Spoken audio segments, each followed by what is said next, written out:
सुप्रभात बच्चों। कैसे हो? बैठ जाओ, बैठ जाओ। तो आज बच्चों हम लोग पाठ 2 सच्चाई शुरू करेंगे। सब लोग अपना अपना बुक देखो, किताब देखो, सब लोग अपना अपना। ईमानदारी मनुष्य का गहना है, इसे अपने से शिक्षा का उपदेश पूरा होता है। नकल करना या किसी को धोखा देना एक बुराई है। हम कभी कभी क्या करते हैं, कोई कैसे बोलता है उसके आवाज़ से हम लोग बोलते हैं ना, नकल करते हैं उसका, ठीक है। वो अच्छी नहीं है, बिल्कुल अच्छी बात नहीं है, ठीक है।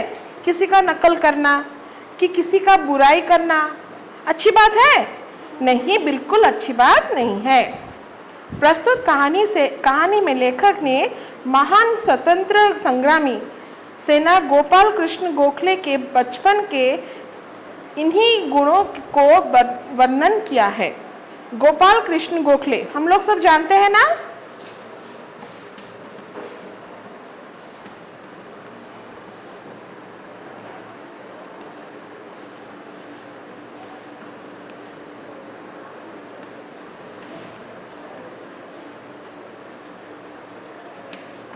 बच्चों, ये कौन थे? एक स्वतंत्रता संग्रामी थे। जब हमारा देश भारत अंग्रेजों के कब्जे में था, ठीक है। हम लोग महात्मा गांधी को जानते हैं, जवाहरलाल नेहरू को जानते हैं, सुभाष चंद्र बोस को जानते हैं कि नहीं हम लोग सब? तो ये भी उन लोगों की तरह एक स्वतंत्रता संग्रामी थे। समझ में आया? तो हम लोग ये जो कहानी पढ़ेंगे सच्चाई, ये इन्हीं के बचपन की कहानी है। जब वो छोटे थे उनका स्वभाव कैसा था, वो कैसे सच बात बोला करते थे, ठीक है। देखो, एक दिन गुरुजी कक्षा में गणित पढ़ा रहे थे। उन्होंने कुछ सवाल बच्चों को हल करने के लिए दिया। सभी बच्चे सवालों को हल करने में जुट गए। उन्हीं बच्चों में एक बालक बहुत होशियार था। उसका नाम गोपाल था। उसने बहुत ही थोड़े समय में सभी सवालों को हल कर लिया और खड़े होकर बोला, गुरुजी, मैंने सभी सवाल हल कर लिए हैं। जब गुरुजी ने गोपाल की पुस्तिका जांची तो वे चकित रह गए। उससे सभी सवाल सही थे। यह देखकर गुरुजी बहुत खुश हुए। उन्होंने गोपाल की पीठ थपथपाते हुए उसकी बहुत प्रशंसा की। तो क्या हुआ, जैसे कभी कभी कक्षा में हम लोग आपको कुछ टेस्ट के लिए, एग्जाम के लिए दे देते हैं, ठीक है। तो आप में से सब बच्चे उसका उत्तर सही सही हल करते थे। उसी तरह गोपाल के गुरुजी ने अब उनकी कक्षा में एक दिन कुछ गणित के कुछ सवाल उनको हल करने के लिए दे दिए, ठीक है। सभी बच्चे बहुत मन लगाकर वो सवाल को हल करने के लिए जुट गए, ठीक है। तो सब बच्चों के अंदर हमारे जो गोपाल कृष्ण थे, वो भी उन बच्चों में से बैठकर वही गणित के प्रश्न हल कर रहे थे। तो उन्होंने सबसे पहले सारी सवाल हल कर दिया, ठीक है। हल करके गुरुजी को दिखाया और वो क्या था, सारी सवाल सही सही थे। तो गुरुजी ने क्या खुश होकर क्या किया, उनकी पीठ को गुरुजी ने थपथपाया और बोला, शाबाश, तुमने सारी उत्तर सही सही दिया है। दूसरे पेज देखो। फिर उन्होंने सभी बच्चों को कुछ सवाल घर से हल करने के लिए दिए और बोले, बच्चों, यह आज का गृह कार्य है। इस सवालों को तुम्हें स्वयं हल करना है। यह सुनकर सब बच्चे खुशी खुशी घर चले गए।